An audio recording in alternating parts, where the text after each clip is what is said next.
Indrajit study point में आप सभी का स्वागत है। हम पढ़ रहे थे अंतिम दौर 1, जिसमें हम पहले पार्ट में हम लोगों ने पढ़ा है जो भारतीय राजनीतिक और आर्थिक दृष्टि से पहली बार एक अन्य देश का पूछला बनता है।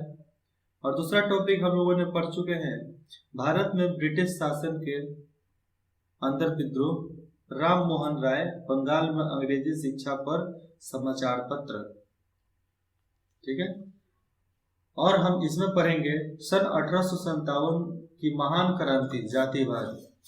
अब जानते हैं सन 1857 में जातिवाद क्यों फैला और क्यों हुआ था ये प्रपंच, क्यों जातिवाद क्रांति हुई। तो ये भाग नंबर 2 अगर आपको शेयर करना है तो अपने मित्र को शेयर जरूर करना। ब्रिटिश शासन के लगभग एक शताब्दी के उपरांत बंगाल ने उनसे समझौता कर लिया था। अब किससे समझौता कर लिया था वो आगे मिलेगा। अकाल से नष्ट हुआ किसान नए आर्थिक बोझ के तले पिस रहे थे। नया बुद्धिजीवी वर्ग पश्चिम की ओर इस आशा से देख रहा था कि अंग्रेजी उदारता के सहारे से ही प्रगति होगी, मतलब अंग्रेज के लोगों से ही हमारी उदारता होगी, मतलब हम आगे बढ़ेंगे। लगभग यही स्थिति दक्षिण और पश्चिम भारत में मद्रास और मुंबई में भी थी। तो मद्रास और मुंबई ट्रेड मार्केट के लिए सबसे महंगा मार्केट हुआ करता था। मद्रास और मुंबई, चेन्नई और जिसको मुंबई बोलते हैं। ठीक है। लेकिन उत्तरी सूबे में ऐसा कोई झुकाव और समझौते की प्रवृत्ति नहीं थी। मतलब उत्तर भारत में तो क्या, उसमें कश्मीर और नेपाल आएंगे, उसमें कोई समझौता नहीं था। विशेष रूप से जो सामंत सरदार थे उनके अनुयायी में विद्रोह, उनके बीच में विद्रोह हो गई। विद्रोह की चेतना बढ़ रही थी। सामान्य जनता में भी असंतोष, मतलब हर कुछ मिल नहीं रहा था उन लोगों को। जिसको खाने को नहीं मिलेगा उसको असंतोष होगा ना। और तीव्र ब्रिटिश विरोध भावना खूब फैली थी। और ब्रिटिश विरोध भावना बहुत तेजी से फैला कब, जब उन लोगों को सामान्य रूप से नहीं देखा गया, उन लोगों को नौकरी नहीं मिली, खाने को पैसा नहीं थे, अनाज नहीं थे, तो उनमें असंतोष पैदा हुआ और विरोध करने का तीव्र एनर्जी, जो अंदर से विद्रोह का भावना होता है, वो उत्पन्न हुआ। मई सन 1857 में मेरठ की भारतीय सेना ने बगावत कर दी। विद्रोह की योजना खुफिया ढंग से बहुत अच्छी तरह बनाया गया था। मेरठ से, जो अभी यूपी और दिल्ली के बॉर्डर पे आता है। लेकिन नियमित समय से पहले हुए विस्फोट ने नेताओं की योजना की बिगाड़ दी। मतलब नेताओं की जो योजना थी वो बिगड़ गई। क्यों? क्योंकि समय से पहले विस्फोट हो गया था, मतलब समय से पहले विद्रोह हो गया था। यह केवल सैनिक विद्रोह से कहीं अधिक था। इसका बड़ी तेजी से प्रसार हुआ और इसने जन आंदोलन और भारतीय सावधानता की लड़ाई का रूप ले लिया। देखो हुआ क्या, ये तो केवल सैनिक विद्रोह था, सैनिक विद्रोह से भी कहीं अधिक था। सैनिक विद्रोह इसलिए था क्योंकि उस समय कारतूस, मतलब बंदूक की गोली, तो उसमें हल्ला क्या उठाया गया कि उसका जो चमड़ा है वो सुअर के मांस से बनाया गया है।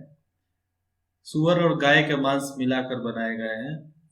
हिंदू वाले गाय का मांस नहीं खा सकते हैं और मुसलमान वाले सुअर का मांस नहीं खा सकते, नहीं सूंघ सकते, नहीं चख सकते हैं।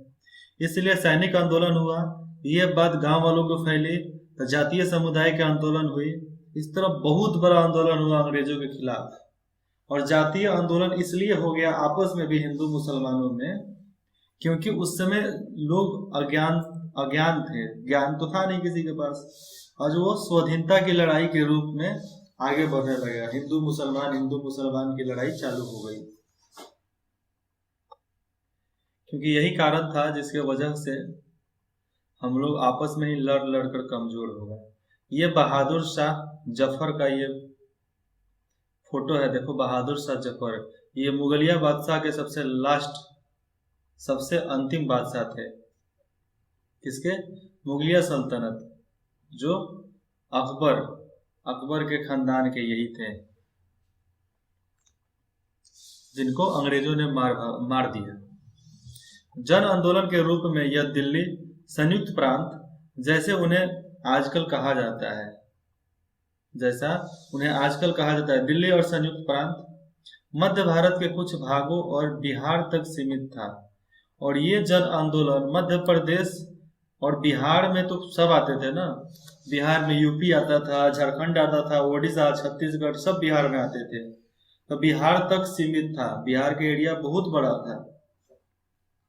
मूलतः मूलतः यह सामंतीय विस्फोट, जो ये सामंतीय विस्फोट हुआ था, जिसका नेतृत्व सामंत सरदार, जो मंत्रीगण होते थे, सामंत सरदार और उनके अनुयायी कर रहे थे। जो उनके अनुयायी थे वही इस सारे विस्फोट का कर्ता धर्ता थे।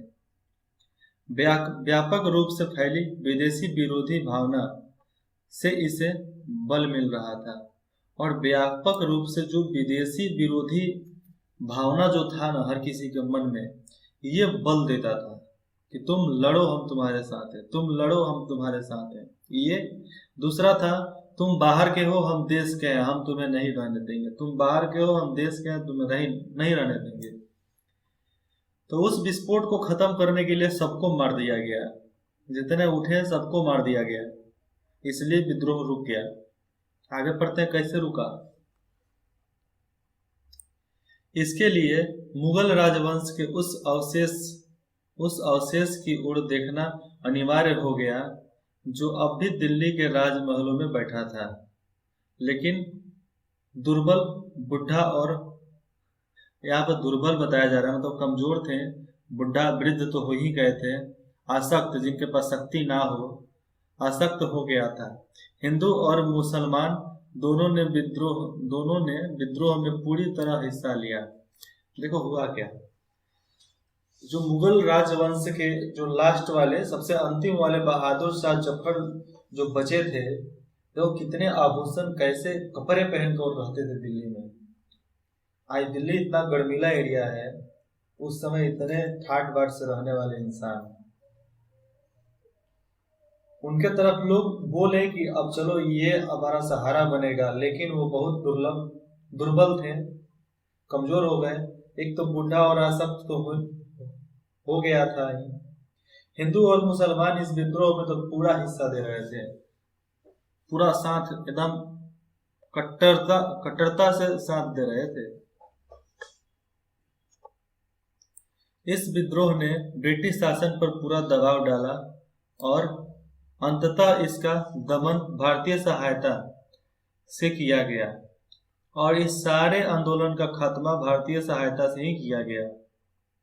सामंत सरदारों के साथ व्यापक क्षेत्रों में आम जनता की सहानुभूति थी, लेकिन वे आयोग संगठित थे, उस सारे आयोग को संगठित करके चला जाता था, और उनके सामने कोई रचनात्मक आदर्श और सार्वजनिक हित नहीं था, और उनके सामने कोई भी रचनात्मक आदर्श तो था ही नहीं, और सार्वजनिक हित किसी का नहीं था।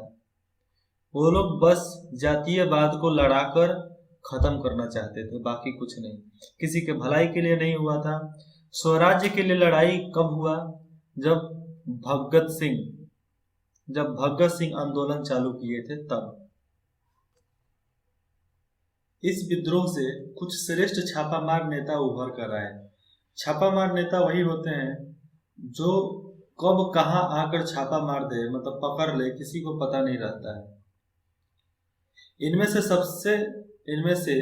सबसे तेजस्वी थे, मतलब सबसे तेज थे, त्यंत टोपे, जिनका नाम था त्यंत टोपे, जिन्होंने कई महीनों तक अंग्रेजों को परेशान किया, कई महीनों तक अंग्रेजों के नाक में नकेल करते रहे, मतलब परेशान करते रहे।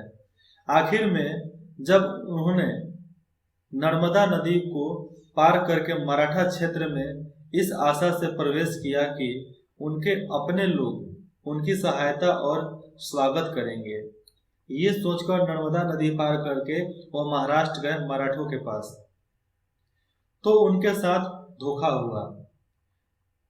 इन सब के अलावा, मतलब उस धोखा हुआ अलग बात है, इन सब के अलावा एक और विशिष्ट नाम जिसे आज भी आम जनता श्रद्धा पूर्वक स्मरण करती है, झांसी की रानी लक्ष्मीबाई। कौन सा नाम? झांसी की रानी लक्ष्मीबाई। झांसी की रानी के बारे में एक कविता लिखा गया है। वो कविता बहुत, मतलब वो एक मरते हुए आदमी में जान फूंकने जैसा वो कविता है उनका। और लक्ष्मीबाई झांसी की रानी थी। झांसी नरेश के मरने के बाद झांसी का सारा बागडोर जो झांसी की रानी लक्ष्मीबाई निभाती थी। झांसी का नरेश थे उस समय गंगाधर राव। गंगाधर राव की पत्नी लक्ष्मीबाई, जिसको आज भी हम श्रद्धा पूर्वक नाम से लेते हैं। ये लोग अंग्रेजों के विरुद्ध लड़ने के लिए अपना सर्वोच्च निछावर कर दिया, अपना सब कुछ लुटा दिया।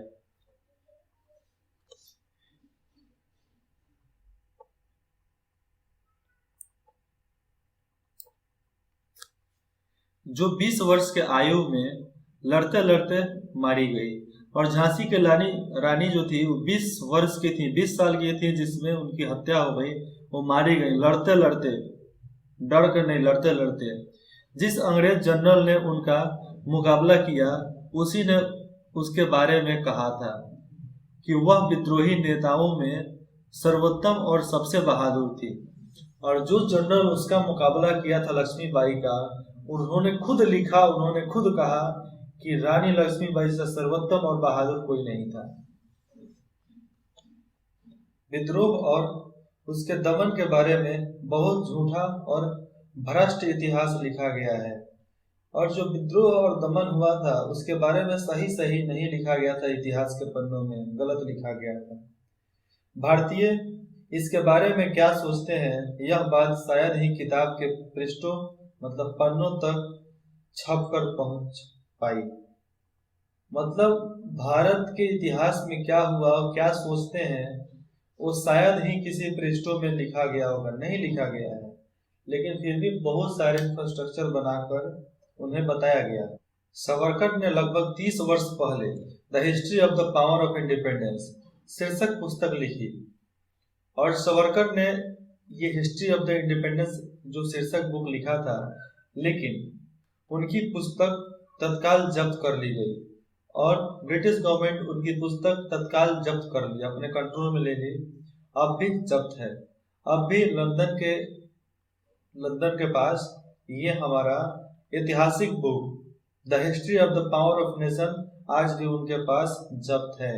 उनका फर्स्ट कॉपी किसी के पास नहीं दिया गया है, वो जो रखे हैं अपने पास ही रखे हैं। इस विद्रोह ने ब्रिटिश शासन को झकझोर कर रख दिया। सरकार ने अपने प्रशासन का पुनर्गठन किया। ब्रिटिश लोग थे, ब्रिटिश पार्लियामेंट, जो अभी हिंदुस्तानी पार्लियामेंट है वो पहले ब्रिटिश पार्लियामेंट था। ब्रिटिश पार्लियामेंट ने ईस्ट इंडिया कंपनी से देश को अपने हाथ में ले लिया। अब ईस्ट इंडिया कंपनी देश को अपने हाथ में ले लिया। जिस भारतीय सेना ने अपनी बगावत से विद्रोह की शुरुआत की थी, वह नए सिरे से संगठित हुए। और जो लोग बगावत से विद्रोह की शुरुआत किए थे, वो एक नए सिरे से एक दूसरे को सपोर्ट करते हुए, मदद करते हुए अब संगठित होना चालू कर दिए थे। पहले थे लेकिन संगठित नहीं थे, लेकिन उसके बाद से संगठित होना चालू कर दिए। उसके बाद हम पढ़ेंगे हिंदुओं और मुसलमानों में सुधारवादी और दूसरे आंदोलन क्या हुए थे।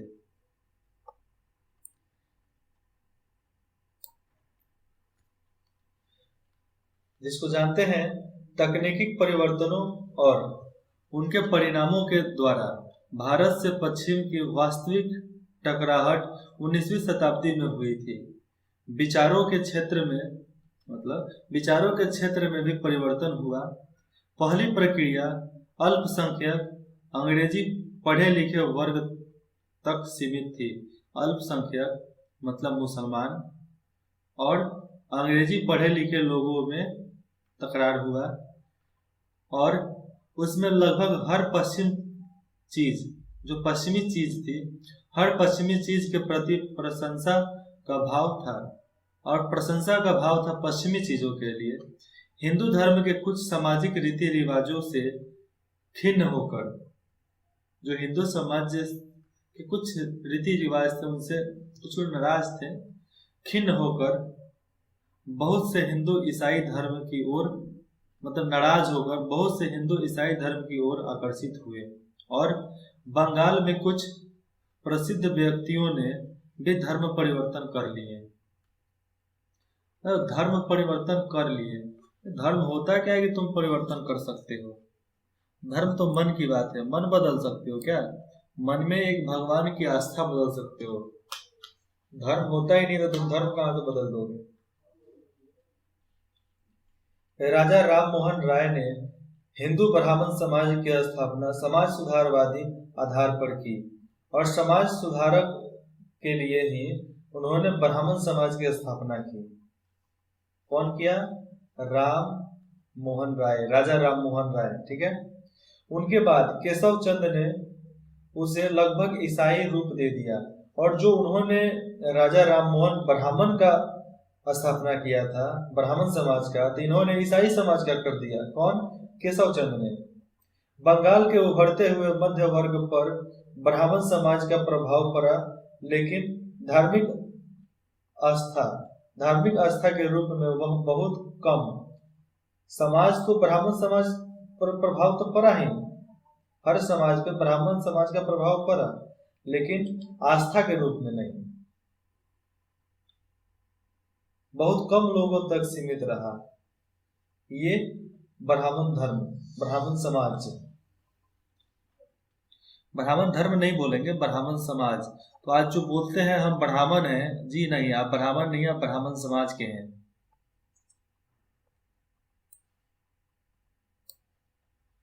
भारत में अन्य स्थानों पर भी ऐसे ही प्रवृत्तियां काम कर रही थी, और हिंदू धर्म के कठोर सामाजिक ढांचे के विरुद्ध असंतोष उभर रहा था। देखो, हिंदू धर्म में इतने कठोरता से किसी रीति रिवाज को मनाते थे, मतलब इतने रीति रिवाज थे यहाँ के करे कि हर चीज को एकदम टिट्टो 100% सही करके देंगे। लेकिन ये सब धर्म टूट गए। जो कमजोर थे, जिसको आलसी बोलते थे, आलसी लोग ही धर्म को छोड़कर दूसरा धर्म बना लिए। 19वीं शताब्दी के उत्तरार्ध के स्वामी दयानंद सरस्वती ने एक अत्यंत, अब दयानंद ने वो कौन सा बात किया था? महत्वपूर्ण सुधार आंदोलन की शुरुआत की, महत्वपूर्ण सुधार आंदोलन की शुरुआत की, लेकिन उसकी जड़ पंजाब के हिंदुओं में जमी। और उन्होंने कौन किया था? देखो ऊपर नाम पढ़ो, दयानंद सरस्वती। दयानंद सरस्वती जिस चीज की उद्घाटना किए थे, मतलब शुरुआत की थी, वह महत्वपूर्ण समाज सुधारक आंदोलन था, जो पंजाब में खूब फैला, पंजाब में खूब फैला। यह आर्य समाज का आंदोलन था, और जो ये था आर्य समाज का आंदोलन था, और नारा था वेदों की ओर लौटो, वेदों की ओर लौटो। वेद मतलब ऋग्वेद, अथर्ववेद, सामवेद, अजुर्वेद, वेदों की ओर लौटो। इस नारे का वास्तविक अर्थ था वेदों के समय से आर्य धर्म में होने वाले विकास का निषेध, जिसमें बताया जाता है यह आर्य समाज का आंदोलन था। जो नारा था वेदों की ओर लौटो, इस नारे का वास्तविक अर्थ यह होता है वेदों के समय से आर्य धर्म में होने वाले विकास का निषेध। मतलब जो आर्य जो धर्म का यूज करते थे, इस्तेमाल करते थे, उसको निषेध, बदलो, उसको नहीं, बस वेद को अपनाओ। यह बात महत्वपूर्ण है कि इसका प्रसार मुख्य रूप से पंजाब और संयुक्त प्रदेश के हिंदू मध्य वर्ग में हुआ, जिसका सबसे ज्यादा प्रसार हुआ कहाँ पे? पंजाब और संयुक्त प्रदेश हिंदू मध्य वर्ग। एक समय ऐसा आया, एक समय यहाँ से एक समय ऐसा आया जब सरकार इसे राजनीतिक दृष्टि से क्रांतिकारी आंदोलन समझती थी। लड़के लड़कियों में सामान्य रूप से शिक्षा के प्रसार में, स्त्रियों की स्थिति का सुधार करने में और दलित जातियों के स्तर को ऊंचा उठाने में इसने बहुत अच्छा काम किया। ये कारण था कि उन्होंने लड़कियों को समान रूप से शिक्षा दी, स्त्रियों को स्थिति का सुधार बनाया और दलित जातियों के स्तर को ऊंचा किया, तभी आज समाज बदला। नहीं तो समाज नहीं बदल सकता। ये जो बड़े कास्ट के थे, बड़े बबुआन हैं, चौहान हैं, पासवान हैं, ये लोग कभी भी दलित को आगे बढ़ने नहीं देते अगर सरकार नहीं होती तो। छुआछूत कभी खत्म नहीं होता। छुआछूत बीमारी नहीं है, छुआछूत मानसिकता है जो जातीय व्यवस्था की वजह से बना था। तो छुआछूत रीति रिवाज नहीं है, छुआछूत एक मानसिकता है। मानसिकता है तो मानसिकता है, अपनी मानसिकता सुधारो, छुआछूत खत्म। लगभग स्वामी दयानंद, ये स्वामी भी थे, लगभग स्वामी दयानंद के ही समय में बंगाल के एक दूसरे ढंग का वास्तविक सामने आया और नए पढ़े लिखे वर्ग के बहुत लोगों पर उसका प्रभाव पड़ा। वे श्री राम कृष्ण परमहंस थे। वे श्री राम कृष्ण परमहंस थे, मतलब शायद उनका नाम हो सकता है, नहीं तो उनके बारे में नहीं, उनके बारे में लिखा गया है। उनका नाम था स्वामी दयानंद, जो श्री राम कृष्ण परमहंस थे, मतलब बहुत दयालु थे।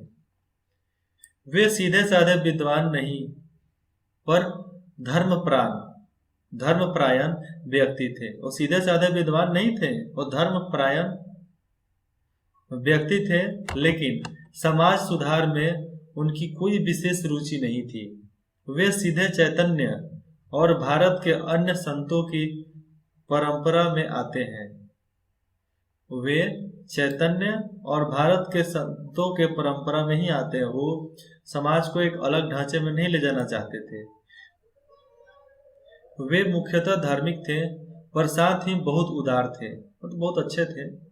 आत्म साक्षात्कार की खोज में वे मुसलमान और ईसाई तत्वज्ञानियों तक से मिले, और मुसलमान और ईसाई तत्वज्ञानियों से मिले किस लिए? आत्म साक्षात्कार के लिए, आत्मा के बारे में जानने के लिए। बंगाल में ही थे, बंगाल में किसी भी तांत्रिक को पकड़ते हुए बता देता आत्मा कैसा होता है।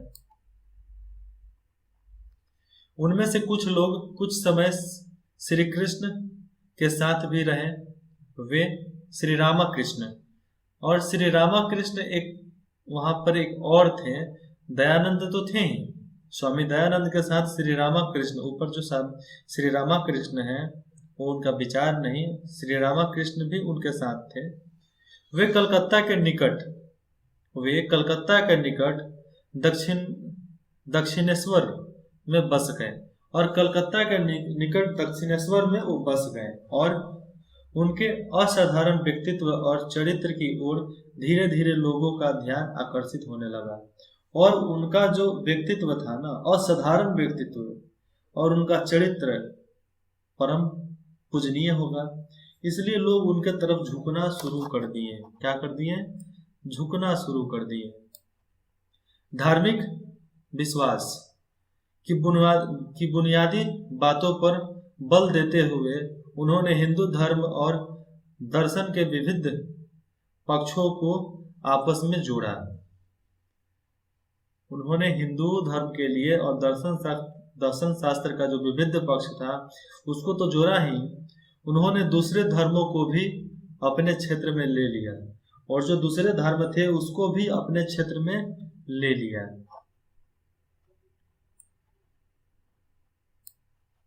वे हर तरह की सांप्रदायिकता के विरोध थे, उसके विपरीत ही रहते थे हमेशा।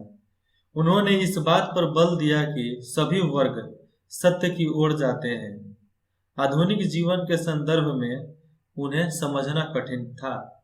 मतलब वे लोग आधुनिक जीवन के तरफ उनको बढ़ाना चाहते थे, जिनको समझना बहुत कठिन था। और बहुत बहुत ऋषि महाराजा जो होते हैं ना, उनको समझना मुश्किल होता है। स्वामी दयानंद हो गए, श्री रामकृष्ण हो गए, वो लोग पूजनीय थे, समाज को छोड़कर अपनी अलग अस्तित्व बनाए थे, इसलिए उनके पास अलग शक्ति थी।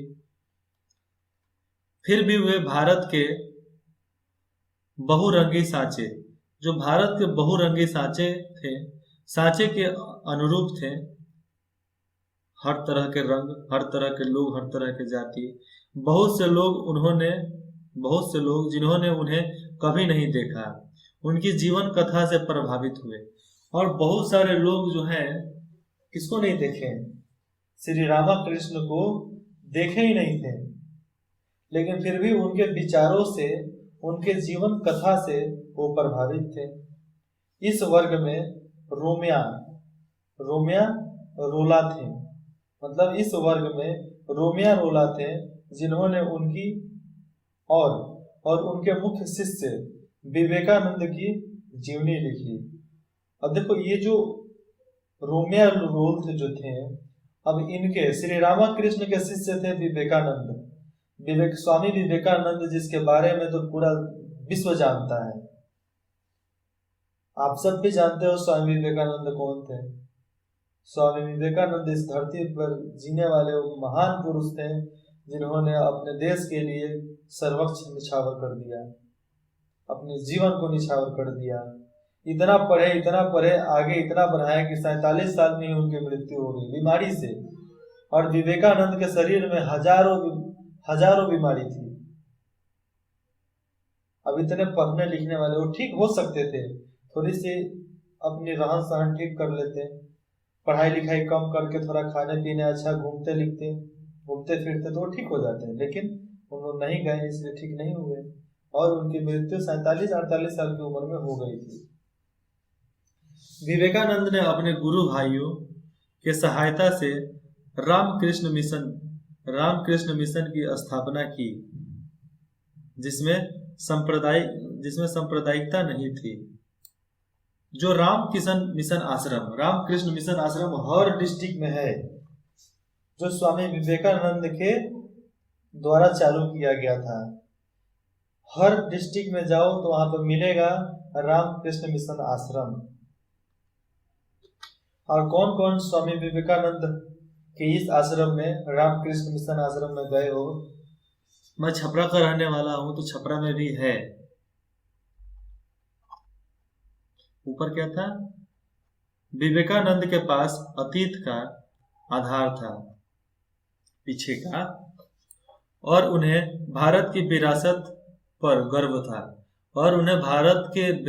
गर्व था, फिर भी जीवन की समस्याओं के प्रति उनका दृष्टिकोण आधुनिक था, और वे भारत के अतीत और वर्तमान के बीच एक तरह के सेतु थे, और पुराने और नए के बीच में वह सेतु का काम, मतलब एक पुल का काम करते थे विवेकानंद। वे बंगाल और अंग्रेजी के ओजस्वी वक्ता, जो बंगाल और अंग्रेजी के ओजस्वी वक्ता, मतलब बंगाली भी बोलते थे और अंग्रेजी भी बोलते थे, हिंदी भी बोलते थे, संस्कृत भी बोलते थे, वक्ता थे। और बंगाल गद्य और ललित कविता के लेखक थे। और बंगाल में जो बंगाल गद्य लिखा गया, ललित कविता लिखा गया, उसके लेखक स्वामी विवेकानंद ही थे। वे सुंदर व्यक्तित्व के धनी थे, रोबीले, शालीन और गरिमावान थे। उनके पास सब था। उन्हें अपने मिशन पर भरोसा था। आप सबको भी अपने पढ़ाई पर, अपने आप पे, अपने समाज पे नहीं, अपने आप पे, अपने पढ़ाई पर भरोसा होना चाहिए। ठीक है। उनमें भारत को आगे बढ़ाने की गहरी लगन थी। उदास और पतित हिंदू उदास और पतित हिंदू मानने के लिए वे संजीवनी की तरह आए, और जो उदास पतित हिंदू मानस जो थे उनके लिए संजीवनी बने। मतलब मानस मतलब मनुष्य, इंसान के लिए वो संजीवनी बूटी, मरे हुए को भी जिंदा कर दो वैसे बनकर आए। 1893 ईस्वी में उन्होंने शिकागो में अंतर्राष्ट्रीय धर्म सम्मेलन में भाग लिया, और शिकागो में होने वाले अंतर्राष्ट्रीय सम्मेलन में उन्होंने भाग लिया। अमेरिका में 1 वर्ष से अधिक बिताया, अमेरिका में 1 वर्ष से भी अधिक बिताया। यूरोप की यात्रा एथेंस और कुस्तुतुनिया तक की, और मिस्र, चीन और जापान भी गए। और उन्होंने कहाँ कहाँ गए? अमेरिका में 1 वर्ष बिताए, यूरोप की यात्रा की जिसमें एथेंस और कुस्तुतुनिया तक की, कुस्तुतुनिया देश होगा यूरोप में, वहां तक गए। यूरोप में करीबन 12 देश हैं। अभी का रेशियो पता नहीं, आप गूगल पे चेक कर सकते हैं यूरोप में कितने देश हैं। 12, हाँ 12 से 25 के करीब में ही है। और वो मिस्र गए, चीन गए, जापान भी गए। जो एक बार इस हिंदू सन्यासी को देख लेता था, जो एक बार विवेकानंद को देख लेता था, उसके लिए उसे और उसके संदेश को भूलना कठिन हो जाता था। जो देखता था उसके लिए और विवेकानंद के संदेश को भूलना बहुत कठिन हो जाता था। भूल ही नहीं पाते थे ना, वैसे व्यक्तित्व ही था उनका। खुद उन पर भी पश्चिमी देशों की यात्रा का बहुत अधिक प्रभाव पड़ा। वे अंग्रेजों की लगन और अमेरिकी लोगों की जीवंतता और समभाव में प्रशंसक थे, और वो हर किसी के प्रशंसक थे। ऐसा बात नहीं है कि नहीं थे, हर किसी के प्रशंसक थे। उन सबके साथ जीते थे, जीवंतता और समभाव में भी प्रशंसक थे। तुम हमारी सेवा करो चाहे नहीं करो तब भी खुश। लेकिन पश्चिम के धर्म व्यवहार से प्रभावित नहीं थे। जो पश्चिम का धर्म व्यवहार था उससे प्रभावित नहीं थे, और भारतीय दर्शन और आध्यात्मिकता पृष्ठभूमि में उनकी आस्था और बलवती हो गई। मतलब जो उनकी दक्षिण भारत जो था, पश्चिमी भारत के धर्म व्यवहार से वो खुश नहीं थे। भारतीय दर्शन और आध्यात्मिकता पृष्ठभूमि जो था उसमें आस्था और बलवती हो गई। मतलब उनमें बल देना की शुरुआत उन्होंने ही किया था। तो चलो, किसको किसको बोर महसूस हो रहा है वो बताएं मेरे को। बोर हो रहा है तो चलो, बोर हो रहा है तो कोई बात नहीं, मिलते हैं अगले पार्ट में, भाग नंबर 3 में, जिसके आगे में हम जानेंगे। तब तक आप अपना दूसरा पढ़ाई कर लो। मिलते हैं फिर अगले पार्ट में, तब तक ख्याल रखना अपना।